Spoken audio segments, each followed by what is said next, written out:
Phylum Ctenophora. So first इनका नाम देख लेते हैं। Ctenophores are also known as acnidarians. Why they are known as acnidarians? Because in them cnidoblast is absent. ठीक है, इनमें नीडोब्लास्ट या निमेटोब्लास्ट या फिर स्टिंगिंग सेल्स जो हैं वो एब्सेंट होते हैं। That's why they are called acnidarians. ठीक है, पिछले फाइलम में सिलेंट्रेट्स में हमने देखा था coelenterates are known as cnidarians. क्यों?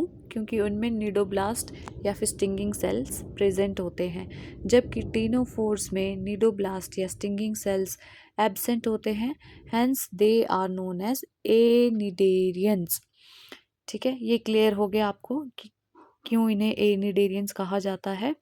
तो नेक्स्ट अब हम इनके कॉमन नेम देख लेते हैं कि these are also known as comb jellies, sea walnuts और sea gooseberries। तो ये टीनोफोर्स के कुछ कॉमन नेम हैं। तो चलिए अब हम नेक्स्ट अब स्टार्ट करते हैं आपके टीनोफोर्स। फर्स्ट हम इसका हैबिटेट देखेंगे। तो हैबिटेट की बात करें तो ctenophores are exclusively marine animals. तो यहाँ पे ये एक्सक्लूसिव वर्ड बहुत इंपॉर्टेंट है। एक्सक्लूसिव का मतलब होता है which are only found in marine water.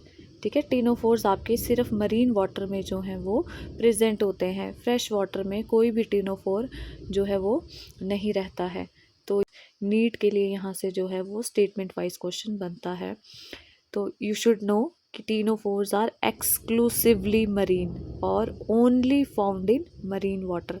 Fresh water में ये नहीं होते हैं, ये आपने यहाँ पे ध्यान रखना है। तो चलिए अब नेक्स्ट मूव करते हैं। Ctenophores show tissue level of organisation which means their body is composed of tissue. जैसा सिमिलर हमने पिछले फाइलम सिलेंट्रेट्स में देखा था, सिमिलरली ये भी टिश्यू से मिलकर बने होते हैं।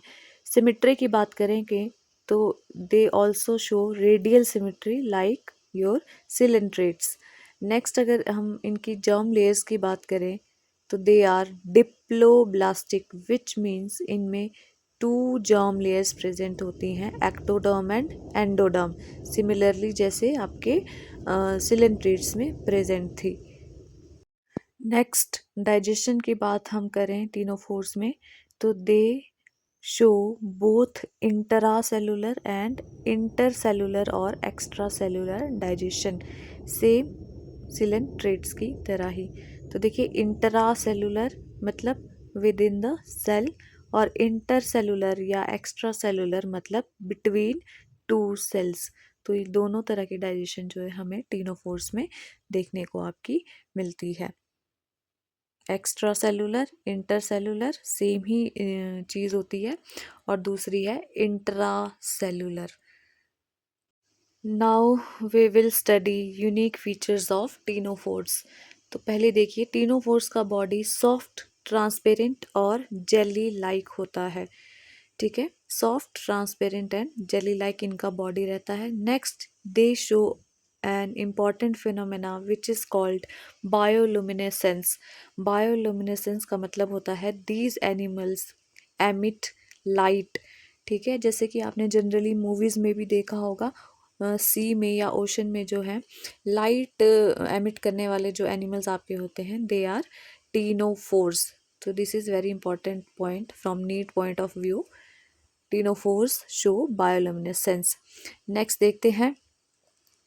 तो टीनोफोर्स में respiratory system, excretory system, skeletal system, ये तीनों जो हैं वो एब्सेंट होते हैं, क्योंकि हम शुरू में ही कर चुके हैं कि बॉडी कैसा होता है, सॉफ्ट, ट्रांसपेरेंट और जेली लाइक। तो स्केलेटल सिस्टम तो इसमें होगा ही नहीं और एज सच कोई रेस्पिरेटरी या एक्सक्रीटरी सिस्टम भी इसमें प्रेजेंट नहीं होता है। And for locomotion they have ciliary comb plates on body surface। NCERT में आपका जो डायग्राम कुछ इस तरह का दिया हुआ है तो वहाँ पे आपको इस तरह के जो हैं सीलियरी कॉम्ब प्लेट्स दिखेंगी। ठीक है, कॉम्ब लाइक स्ट्रक्चर होता है, ये जो छोटे हेयर लाइक स्ट्रक्चर सीलियाँ हैं ये कॉम्ब की तरह जो आपको स्ट्रक्चर दिखेगा।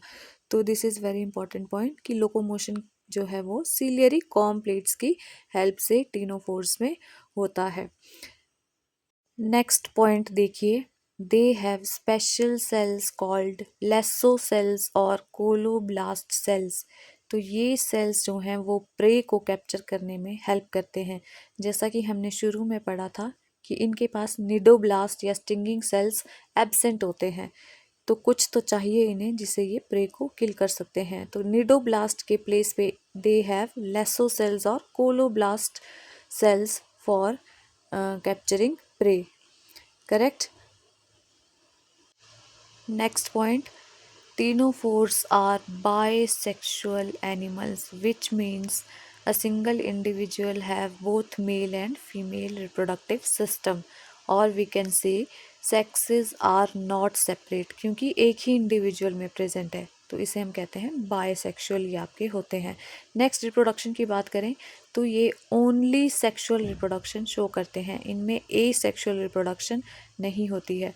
तो ये भी स्टेटमेंट आप याद रखें कि दे show only sexual reproduction. Next development की अगर बात करें टीनोफोर्स में तो they show indirect development, which means they show larval stage, और लार्वा का जो नाम है वो है सीडिपिड लार्वा।